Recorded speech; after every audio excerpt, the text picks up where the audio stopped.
So it kind of sticks until more people talk about it, bring awareness to it, and hopefully the mentality changes, you know?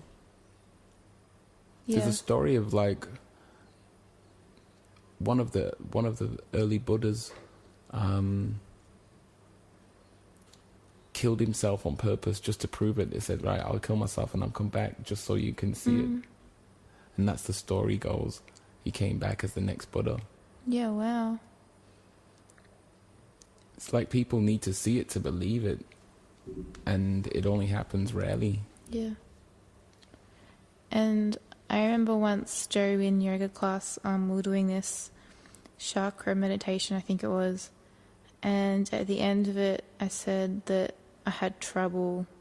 I can't remember what the details were, but I had trouble with it because, I guess, just of that letting go, because I have a daughter, and I guess the main reason why I'm scared of death at the moment is because I don't want to leave her here by herself.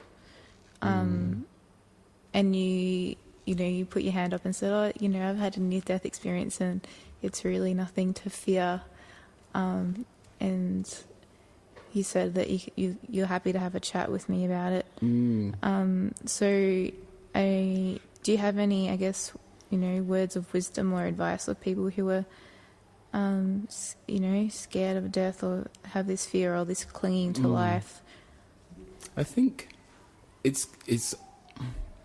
always going to be easier said than done. I'm going to say something, you say, yeah, it's easy to say that, but in practice, it's going to be hard. It's hard when you leave somebody at the airport and you go away for a few months. And I do this with my mum as well. We try to see each other most Christmases.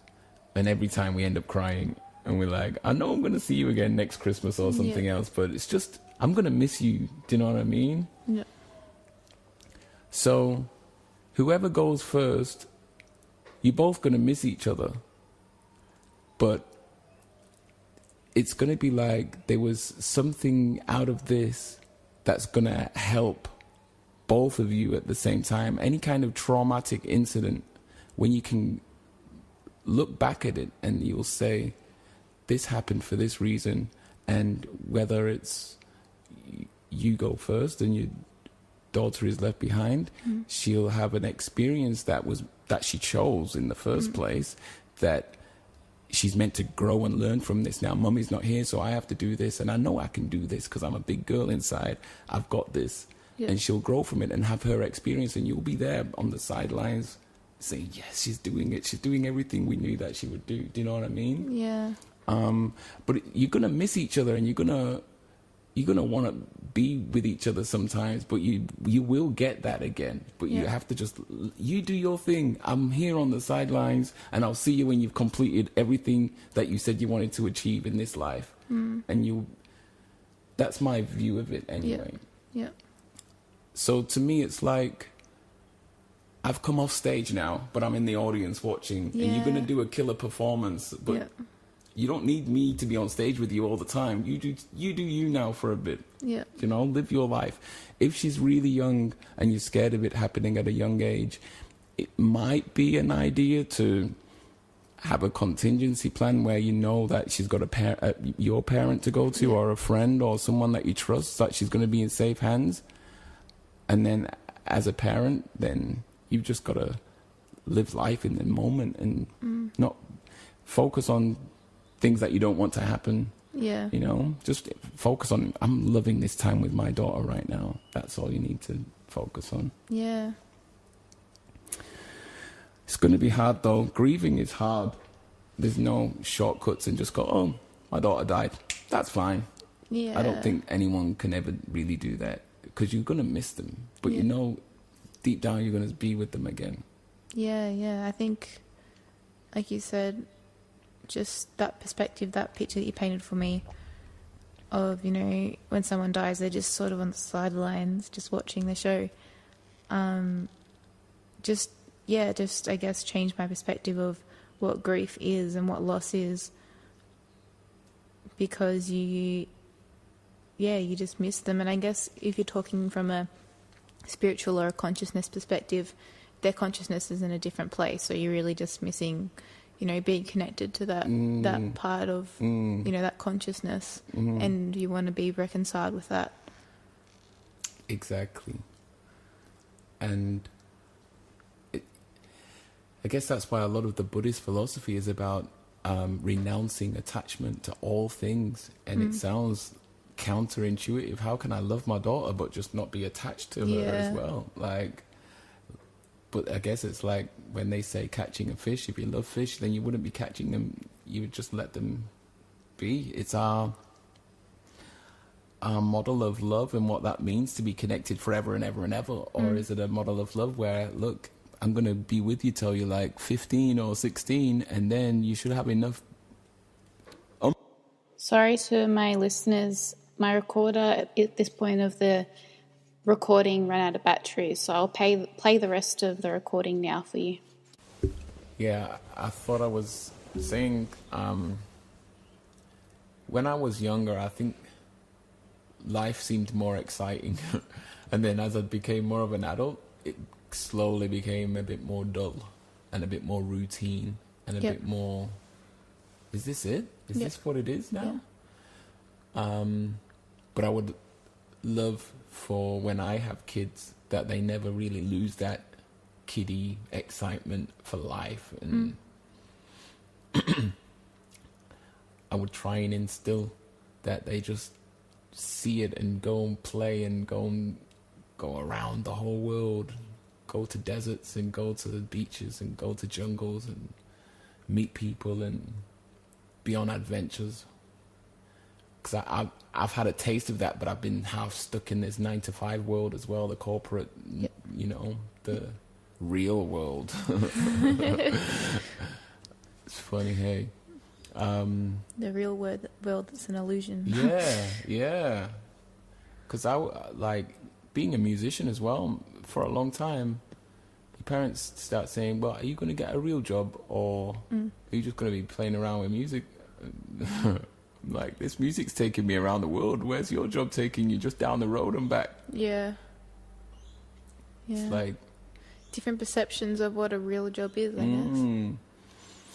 To me, it's been about earning a living, just like earning a bit of money to just live, get by, do my thing. But I guess other people want to build a career or want to have job stability or security because they're scared of what might happen if they go out by themselves. That fear again, isn't it? And I was thinking before when we were talking about, you know, the fear of death and that non-attachment thing, that it feels like having that fear is almost primal, like a primal instinct. So when you go into your fight or flight or freeze mode, that's quite a primal, well, it is very primal. And that's, when you go into that mode, that's usually because there's a threat. And usually it's a threat to your life. So I think I'm just speculating because I'm not a scientist. Yep. But I honestly believe that that's built into the biology of life. Like, if you look at plants, they'll try to stretch and get the sunshine. Now they're doing that because they want to grow and thrive. They don't want to just wilt in even the shadows. The shade can be a killer to the plant, and it tries to escape that. And I think our biology, these vehicles that I was saying before, they've got an inbuilt system where they just respond, react. Like, someone comes to poke you in the eye, straight away you flinch back without you don't think about it. Your body just does it for you. And I think that's probably the same with animals out in the wild when they're getting chased by a predator. The body just goes in, I sensed it, I'm off, my body's carrying me now. I didn't even think about that, but now that I'm going, now I've got to put some thought, where am I going to run to, what am I going to do next? And then you can kind of gain control over the crazy horse that you're riding on. But yeah, I think it's probably a great deal of energy to be born and a great deal of energy to die. And I think people and consciousness or spirits or whatever is residing inside would rather not go through that if that wasn't part of the plan, you know. You'd rather not have your hand chopped off. You'd just rather have your hand. There's some things that you would just, I'd rather have my life right now. Yeah. And when it's time for it to go, then cool. But I don't think, well, I'm not sure because I've never spoken to a lot. But I think a lot of old people accept that they're not scared of it so much. They're like, oh, I'm ready to go. Just pull the plug on me already. Do you know what I mean? It's that kind of they get attitude. to that stage of life where they have acceptance of death. Yeah. So, yeah, I guess it could be biology or it could be an innate kind of fear. I'm not sure. Well, this is obviously another speculation. I'm speculating here. Yeah, I feel that getting to that point of being able to consciously be unattached and just say, okay, so if this is the plan, then I'll go with it, and just going with the flow, not worrying about the future, just dealing with it when it gets there, and just really being present and experiencing life as it comes. I feel like that's a path of our spiritual evolution. I guess sort of transcending just that those physical innate responses that our body is born with or inbuilt with. Or yeah, the next stage of evolution could very well be that consciousness evolution rather than the physical that we look for. Yeah. Because we look back at prehistoric man and Neanderthal and like this chain of apes to man, and then it just kind of stops. Yeah. It's like we're at the end. Yeah. But I think there's a further evolution in that picture, and it's invisible because you can't touch it and grab it. Yeah. Yeah, because it transcends that physical. Yeah, it transcends the body. It's like we're beyond the body now. It's somewhere else. Yeah, and it's interesting if you look back onto the history of man. I guess you can just see why that would be, that we're evolving spiritually, because there's just so much suffering that's happened, so much trauma and cycles. It's like we're not learning from our history, so we've got to relive it again and again and again. Until we get it. And I think this is what hell is, and I think that we could have heaven, but we stuck in hell. Yeah, that's really interesting, because in that book I was talking to you about by Osho, Science of the Soul, he talks about how in the mind there is heaven and hell. So this is based off the Yoga Sutras. He goes and discusses the Yoga Sutras, and he says that in the mind you can either go into heaven, so you can just be in this, I guess, he doesn't really call it bliss state, because bliss state is sort of transcending that, and hell is that suffering.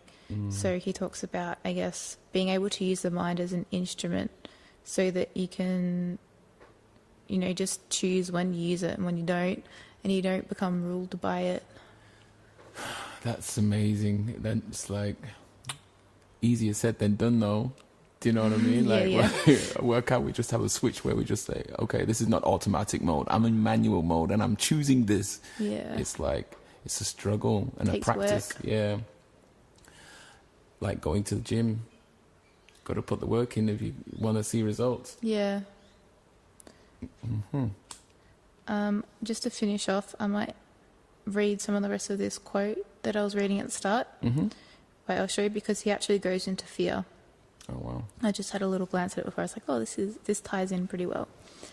So it says, "There is nothing ugly about death, but man out of his fear has made even the word death ugly and unutterable. People don't like to talk about it. They don't even listen to the word death. Death, death, death, death." It doesn't say that. I just put that in. "The fear has reasons. The fear arises because it is always somebody who else who dies.